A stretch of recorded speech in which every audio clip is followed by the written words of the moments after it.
Welcome to SATV News. Vishwala Alam with our headlines. President and Prime Minister pay homage to Bangabandhu in Tungipara, offers Fatiha of Father of the Nation's Mother.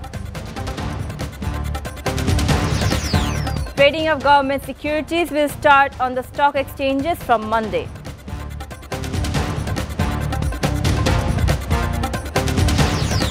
RAB arrested 2 traffickers for extorting Dhaka 3 crore in 2 years to send people abroad.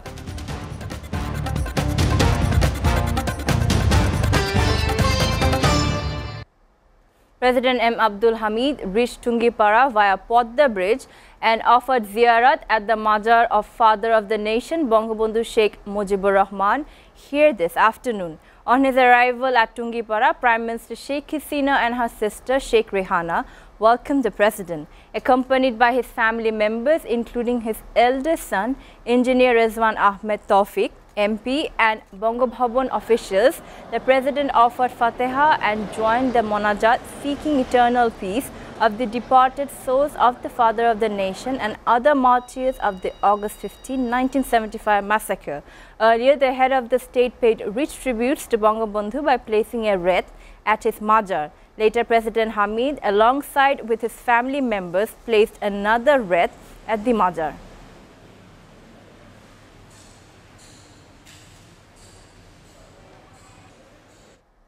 Prime Minister Sheikh Hasina today offered prayers at the mausoleum of the Father of the Nation Bangabandhu, Sheikh Mujibur Rahman in Tungipara. The Premier was accompanied by her sister Sheikh Rehana while offering prayers seeking eternal peace of departed souls of Bangabandhu and other martyrs of 15 August 1975 massacre.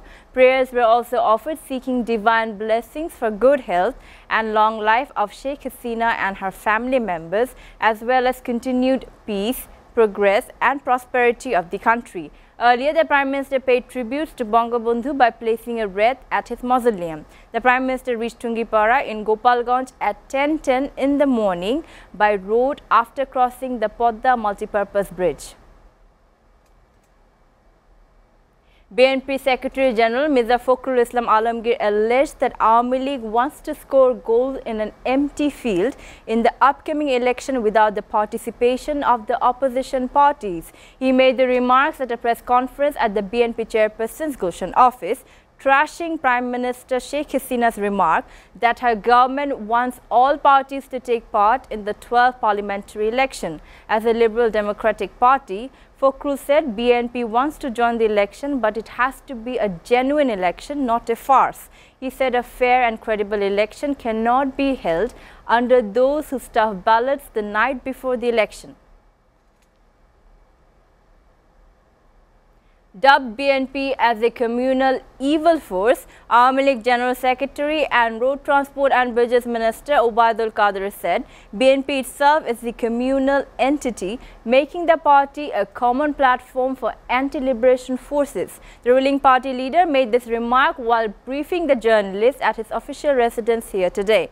Qadir said that BNP did not shed blood for the nation, rather they have sucked people's blood by exploiting them instead of giving them relief. So the country is never safe when BNP remains in power. Qadir asked the party leaders and lawmakers to strictly follow the electoral code of conduct.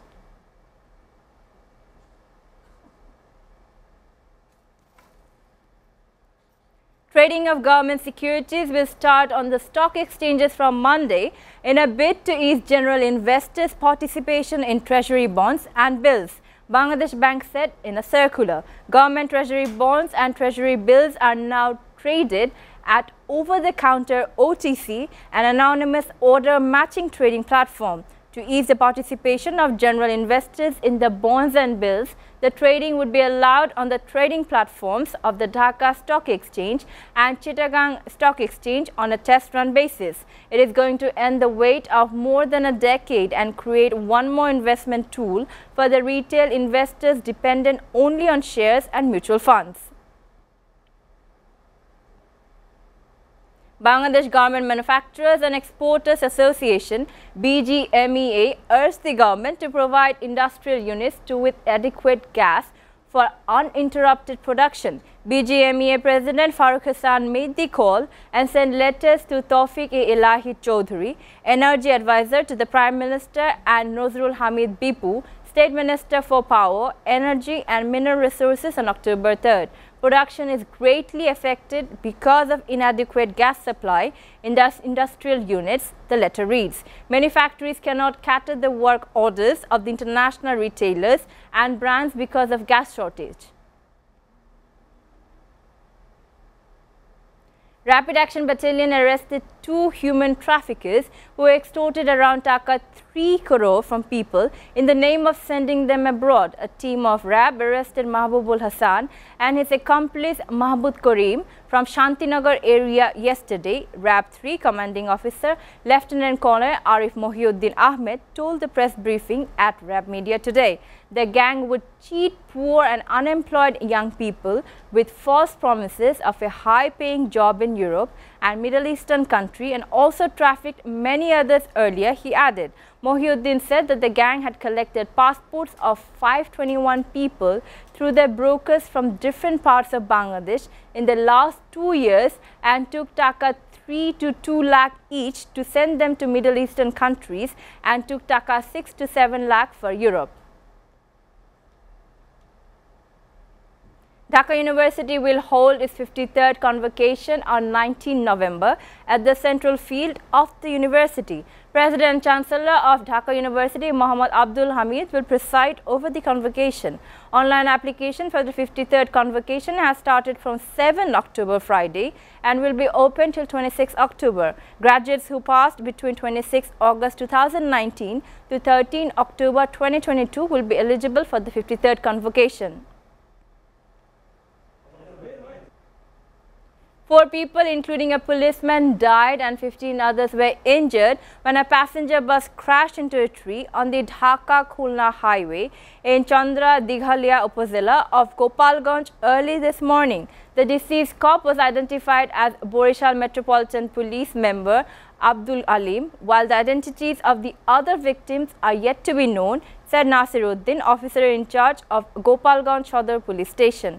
Alim was deployed to ensure security during the visit of the President and Prime Minister to Gopalganj today. The accident occurred around 6 a.m. when the driver of the Mongla-bound bus of Didar Poribohon lost control of the vehicle and crashed alongside the road tree.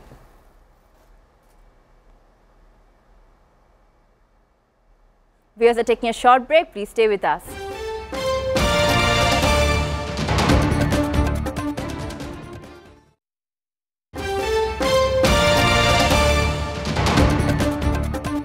Welcome back. You're watching SATV News. Now news from abroad. This year's Nobel Peace Prize has been awarded to jailed Belarus rights activists, the Russian Group Memorial and the Ukrainian Organization Center for Civil Liberties. The winners were announced Friday in Oslo by Berit Reiss-Andersen, chair of the Norwegian Nobel Committee. The award has been in past put a spotlight on groups and activists trying to prevent conflicts, alleviate hardship and protect human rights. US President Joe Biden said Russian President Vladimir Putin's threat to use nuclear weapons is the biggest such threat since the Cuban Missile Crisis, as Russia's military leadership faced a rare domestic public backlash over the war in Ukraine. For the first time since the Cuban Missile Crisis, we have a direct threat to the use of nuclear weapons. If in fact things continue down the path they would be going, Biden told Democratic donors in New York on Thursday. He said they do not face the prospect of that since Kennedy and the Cuban Missile Crisis. Biden said the United States was trying to figure out Putin's off-ramp from the war, warning that the Russian leader was not joking when he talks about potential use of tactical nuclear weapons or biological or chemical weapons, because his military is, he might say, is significantly underperforming.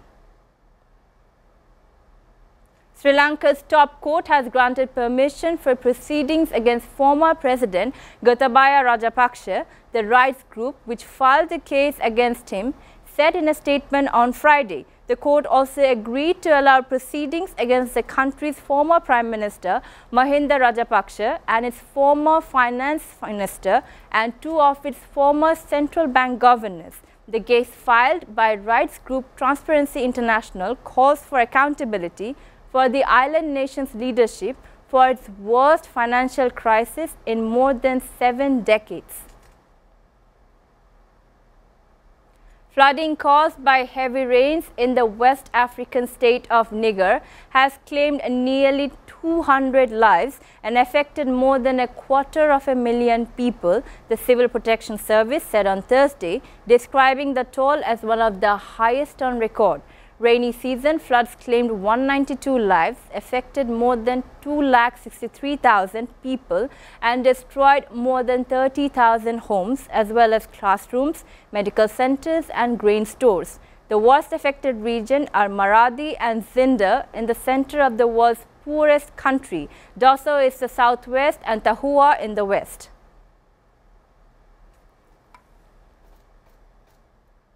Now sports news. Bangladesh's fragile batting lineup was once again exposed as the Tigers failed to chase a challenging total, suffering a 21-run defeat against Pakistan in the Bangla Wash T20I Tri-Nation Series opener at the Hagley Oval in Christchurch on Friday. Earlier, Bangladesh won the toss and restricted Pakistan to 167 for 5. Pakistan's race batsman Mohammad Rizwan remained the top scorer with 78 not out. Shan Masood scored 31 runs while captain Babur Azam made only 22 runs. Bangladesh's Taskin Ahmed bagged 2 wickets. In reply, Bangladesh only managed to score 146 runs for the loss of 8 wickets. Mohammad Wasim Jr. picked up 3 wickets while Mohammad Nawaz bagged 2 wickets. New Zealand is also playing the series, which is part of the ICC Men's T20 World Cup Australia 2022 preparations. That is magnificent. Last ball of the game. Before ending, we go to the headlines again. President and Prime Minister pay homage to Bangabandhu in Tungipara, offer Fatiha at Father of the Nation's Mazar. Trading of government securities will start on the stock exchanges from Monday.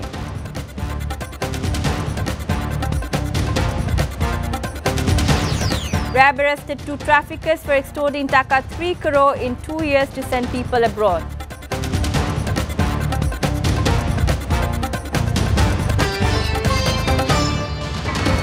You're up to date so far here on SATV News, and to know the latest news, visit www.satv.tv. Stay with SATV.